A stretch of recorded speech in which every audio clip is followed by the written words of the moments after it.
Phase 3, more focus on Kiev to the south and Leningrad to the north.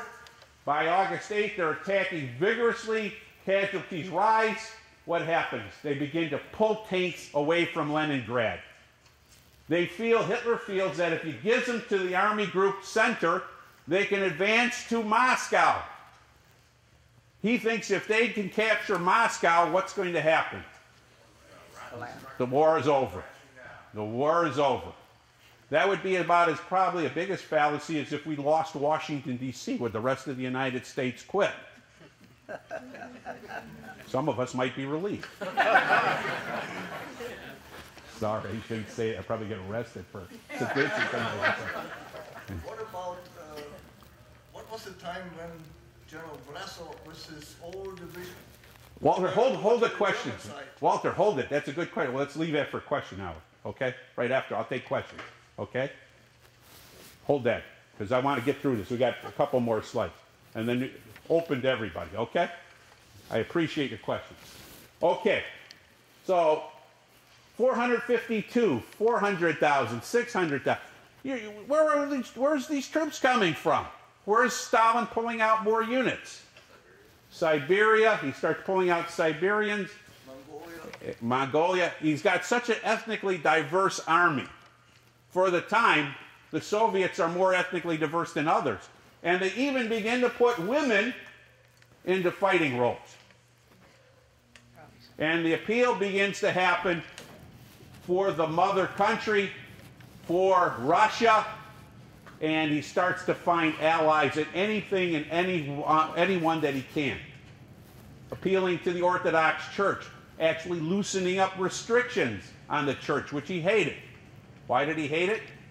Stalin was an ex-candidate, seminarian candidate in the Russian Orthodox Church and got thrown out for being a crook. Right?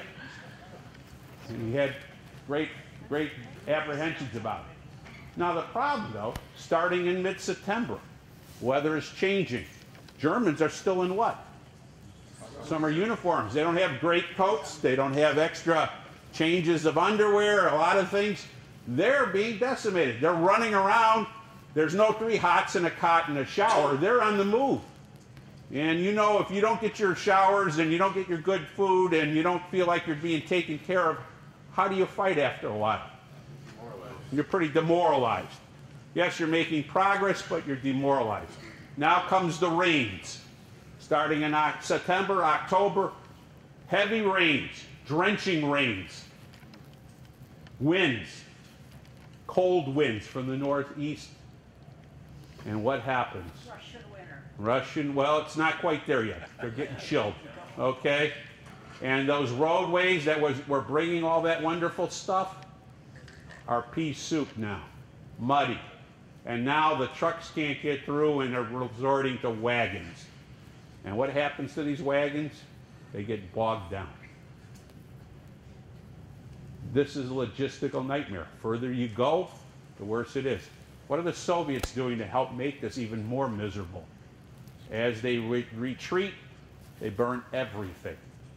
Didn't matter if Russian civilians were caught up, burn their houses down. Give them 5 minutes to collect everything and torch it. You don't want to give any shelter? No shelter, no food. The idea was scorched earth, make it real rough. Phase 4, getting cold. We have to score a tactical victory. Well, Operation Typhoon. Where is the emphasis at this point? Moscow. Soviets start pulling, I mean the Russians start pulling into Moscow in October. They can see getting closer and closer. And the problem is they just don't have the resources to punch through. How close do they get?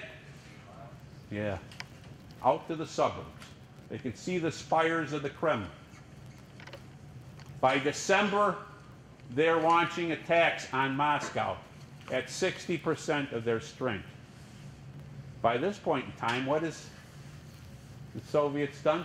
They've taken a bare-bones defense and they've begun to beef it up with those Siberian forces. They've started to bring them to Moscow. Plus, they've got a secret weapon. Man, I'd have more badges and ribbons, too, if I saved the Soviet Union. This is General Zhukov, Georgy Zhukov. He probably earned every one of those medallions because he becomes a superhero of the Russian defense. They deploy him to Leningrad. When it looks like Leningrad's going to fall in the siege, he gets deployed there, strengthens defense. They get him out of Leningrad, they take him down to Moscow. He helps rally the troops in Moscow and begins the counteroffensive. And then later on, we'll see him in April of '42. He'll be leading the troops in the counterpunch at Stalingrad. Yeah, he had originally felt that ill favor to Stalin. Oh yeah, he was in the doghouse. Surprising Stalin didn't have the revolver ready for him. Wasn't that the fact that 3 of the Russian generals, excellent generals, Stalin let them free rein. He let them micromanage all the stuff. Yeah, well, he was always, well, he was like Hitler. Hitler micromanaged too, to the detriment of his troops. And that's something we see. So he goes, Zhukov, he used techniques, and also he was a big proponent. Fight or die. This is not that we're not backing up. And this is consistent with Stalin's give them no space. By this point in the war, Stalin is not ceding space. He felt that probably some of the early problems he had where units broke and were demoralized.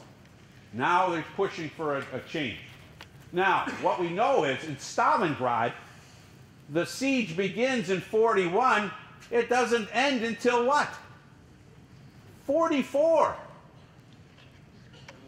You have to explain to the people here that Stalingrad was occupied by the Germans. Oh, I haven't got to Stalingrad yet. Walter, you're jumping me again. Please. I know you're enthusiastic. I'm going to let you give the speech next week. Okay. Right up here. Here we go. Leningrad. Right on the doorstep. You're trying to punch through. Starve them out. Starve them out. Does anybody know what the bread ration was?